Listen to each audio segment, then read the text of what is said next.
Hey, what's happening, folks? Bellman and Kostrowski from the DFS 5-pack back again. We are going to run through overlay real quick today and just have some fun. I think the big thing is we got a 5-pick shootout up for NBA for Blazers versus the Grizzlies, and it just gives us a chance to talk about this game. Who do you think wins starting off? Blazers. Blazers. Yeah, Blazers probably win it here. I don't think they're going to beat the Lakers, though. No, I wouldn't bet on them to beat the Lakers. I do think it's a series, They're, though, and if that means like the Lakers win 4-2 and 5 of those games are close, that's kind of how I could view it. so I think they're becoming like a real trendy pick. And I think the Lakers, at the end of the day, had the two best players in the series. So, Look, yeah. I'm not going to deny that Anthony Davis's talent and what he offers you as a almost 7-footer is more intriguing than what Damian Lillard gives you. But what has Davis done in the NBA to warrant more credit than Damian Lillard? So he hasn't done anything to warrant more credit than Damian Lillard. But on the other hand, like, what has Damian Lillard done to deserve more credit than Anthony Davis? I've seen Lillard come up big at big moments. He's also come up small from time to time, but I think that's just the nature of being an NBA player, right? Um, I think for me, it's one of those things where, like, pound for pound, I look at this little 6-footer who will pull up from 80 and just knock it down versus Anthony Davis, who seems to just shrivel up and disappear in the fourth quarter. I mean, I think that's to be determined. So we'll see how this series will tell us a lot, man, if it's Portland versus the Lakers. It will be. I'm excited to watch it. Yeah, for sure. Same. Okay. It stood up. We got Nurkic versus John Morant. In this situation, the way this website scores, don't forget you lose points for missed shots, which is a negative detriment to John Morant. That being said, your favorite player, Hassan Whiteside, has been playing pretty well off the bench, and Nurkic can't stay out of foul trouble lately. So I get a little concerned about his minutes over here. Also, Morant's going to have to play big here. So I bet you this kid plays 40 minutes. And as great as Lillard is offensively, he ain't this great defender. So Morant should be able to get to the rack from time to time. So I'm going to stick with Morant, who I know plays huge minutes. Definitely Morant here. Only person I pick over Morant is Dame. All right, I got you.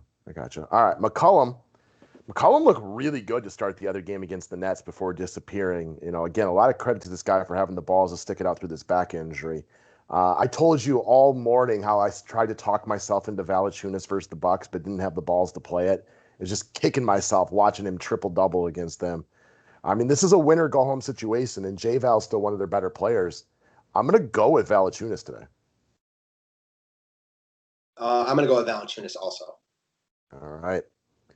Two guys I brought up on the video last time out were Dillon Brooks and Carmelo Anthony. One guy made me look really good. One guy made me look really bad.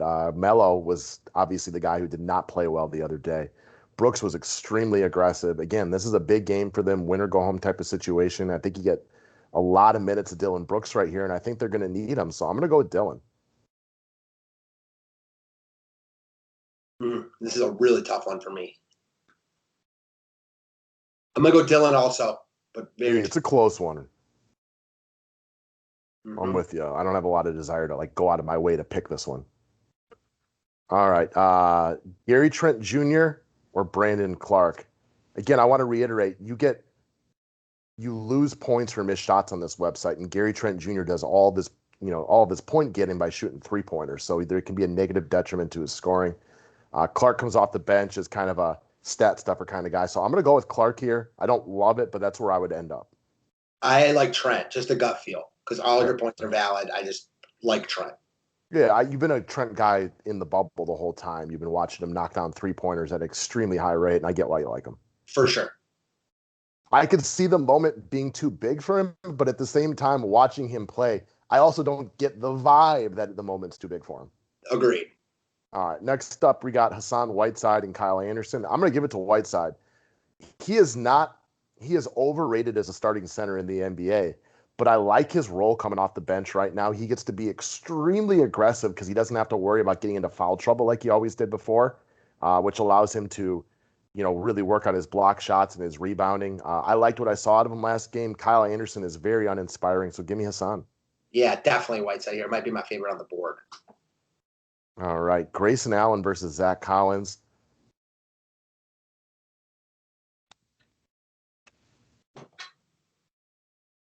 I'm going to go with Zach Collins only because of the more trustworthy minutes, but I have seen Grayson Allen playing better than Collins, so it doesn't make me want to pick it.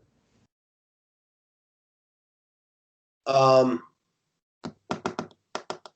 go Collins also because missed shots, but don't love it.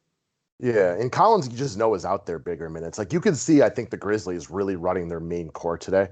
You know, of Brooks, Morant, J-Val, bigger minutes because you got to win this game, right? Like you're not going onto your bench. And even though Collins is nothing special and doesn't touch the ball a ton in this offense, like he's out there a lot. Mm-hmm. All right, Gorgie Zhang versus DeAnthony Melton. Melton. I'm more comfortable whole play.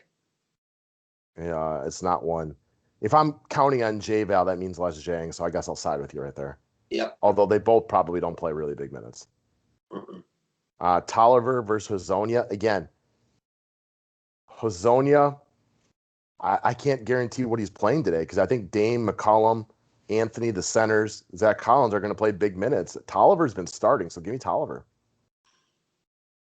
Yeah, Tolliver's been starting. Hazonia has been pretty good, but you're right. I mean, I expect all the big guys to get massive minutes, so give me Tolliver. This is like playoff basketball 101. Yeah, exactly. So I probably won't play in this contest today because I don't really feel good about any of these. Even the one that you're pumped about, Whiteside Anderson, like I don't feel super comfortable with it. I'll pick Whiteside, and it's one of my favorite ones on the board too, but I don't feel like super good about any of these. I'm with you for sure. And this one will fill up, so I don't know if they necessarily need me to play today either, but check it out. All right, we're going to shimmy through baseball real quickly. I do like these 5-pick shootouts, though. Mm-hmm. All right, Rafael Devers, JV Martinez. Oh, this is easy peasy. How long is the baseball one today? Not too bad. We'll go quickly. Yeah. This one's easy for me, JD Martinez. Definitely JD Martinez. He's good against Paxton. All right, Michael Chavez versus Alex Verdugo. I will take the platoon split right here and give me Chavez. I'll go Verdugo. He looks good right now. Homer last night. All right, DJ LeMahieu versus Gio Urshela. LeMahieu, I just think he's the better player. I like Urshela. Don't get me wrong. Credit to him, but I'm just a bigger LeMahieu guy. Yeah, give me LeMahieu here. All right, Luke Voight versus Aaron Hicks. It's a tougher one. I'm going to go with Voight and just assume he grabs that 2-hole. I'll go with Hicks and assume he grabs a 3-hole. All right. Glebe Torres versus Gary Sanchez. Sanchez busted out last night with a big home run, but this one's easy for me. We raved about Torres yesterday, and he made us look good. Yep, it is Torres, but Sanchez looks good too. Homers in back-to-back games, so yeah. Big boy home run last night as well. Mm-hmm. And he's got that in him. All right, your boy Quentin Frazier versus your other boy Brett Gardner. Who you got here, Hoss? Gardner was they were hitting actually 7 and 8 last night. I'm going to go Frazier. He just does more things than Gardner. All right, I'll side with you. I don't have a great feeling about this one. Eovaldi versus the Yankees. The Yankees with no Judge and no Stanton, or Gausman versus Oakland. This is a really tough one, but my gut feeling is going to go with Kevin Gausman. I think everyone will go Gausman, don't you? I would think more people because of the matchup, but also I think people are pretty smart these days. They know Judge and Stanton are out, so he's less scary. And Eovaldi always gets more respect than he deserves. I will not pick it. Yeah, I'm with you on that one. All right, Marcus Simeon versus Matt Chapman, matched up with Gausman today. That's a tough one. I'm kind of feeling like Simeon, but that's just a gut feel, man. All right, I'll ride with your gut today. I don't have a great feeling about this one. I know you like Oakland and watch them a lot. All right, Matt Olson versus Mark Kanya. Give me Matt Olson. I like Kanya, but Olson's a little better, and he gets the platoon advantage. I'd rarely take Kanya over Olson unless we're against a lefty. Gotcha. All right, Yaz versus Bregman. Much loved. I think what's being understated here is Yaz has outplayed Bregman this year. Bregman's the better player. We're not even not pretending about that, but Yaz has outplayed Bregman this season. Yeah, I mean, it's only been 15 games though. So sure. For me, yeah, nothing you said is false. However, we know Bregman's the better hitter. He's in the platoon advantage here. Yastrzemski is not lefty on lefty. Man, you got to take Bregman, right? Absolutely. I've just wanted to make that noted how well Yaz is playing this year. You know who he has is definitely playing better than is Altuve, who stinks. Yeah, Altuve does not look good this year at all. All right, Evan Longoria, who we brought up on the public video, or Hunter Pence, who now all of a sudden has busted out of his 1 for 5,000 slump. All of a sudden, I don't want to pick this one, right? Right, either. I know, if I remember correctly, I think Pence might actually be better against righties, but that could just be my memory. I'll go with Longoria, but it's not when I get the warm and fuzzies from. You do have a good memory about stuff like that, so it's giving me a little cause for pause, and I'll go Longoria. All right, Pablo Sandoval versus Brandon Crawford. I'll pick anybody against Brandon Crawford. I'll pick anyone except Peraza or Brandon Crawford. All right, George Springer versus Altuve. I'll pick anybody against. No, Altuve just doesn't look right. Give me Springer. Yeah, give me Springer too. All right, Correa versus Alvarez. Look, we called out Alvarez in the public show, so it's tough to go against him.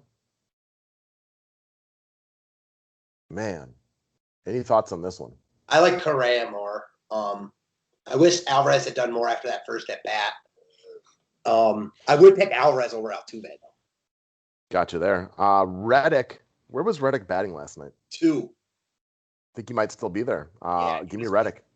Yeah, same. Although Maldonado all of a sudden is hot again. Yeah. All right, Trey Turner versus Juan Soto. Soto. I'll go Turner just to fight you on this one. Turner's been hitting the ball well lately too. I mean, these guys are both studs. Let's not forget that. I mean, we were harder on Washington, but we talked about it all day today. With Soto in the lineup, that's just a much better team. Truth. All right, Eaton versus Cabrera. Eaton's got it going the last couple days. I'll ride that hot hand. Yeah, same. All right, Kendrick versus Thames. Give me Howie Kendrick. Yeah, give me Kendrick also. Good spot for Thames, though, man. Suzuki versus Robles. I'm gonna opt out of this one, knowing that it's not guaranteed to be on the board. Yeah, I'll take Robles, but I think Robles is just a better hitter than Suzuki. Man, Santander continues to absolutely rake him and Winker. Yeah, Winker was big last night. Of course. Oh, I should have used him. What did Santander do last night? I think he had another double-digit game. They put on the slate. He's a lefty though, or does he switch? I think he's a lefty, yeah. But he's been. I'm checking what he did last night because they only scored 3 runs, but he was 1 for 4 with a solo homer. Yeah, check him out, man. He is a switch hitter. Okay. Okay. Because that helps here with the lefty on the mound. Alberto is so good against lefties. But I'm just going to ride the hot hand of Santander, who keeps lacing extra base hits everywhere. This is definitely a tough one because Alberto is really good against lefties. This is why I don't like Corbin tonight. But I'll take Santander also because right now there aren't that many pieces I pick instead of I pick over Santander. Yeah, Baltimore's good. Good's an overstatement. Their offense is decent. Yeah, exactly. I'm with you, man. Like, definitely, I like Ruiz over Iglesias. What about you? All right, Ruiz with the lefty on lefty. Just check. Iglesias is also having a very nice year. I'll take Iglesias just for the platoon thing, but both be hitting third for them. I just think that Ruiz is a much better fantasy hitter. All right, and Nunez versus Severino. Give me Nunez. Yeah, same. Severino's also good against lefties too. Man, like this is like making me like the Baltimore guys tonight. Yeah, well.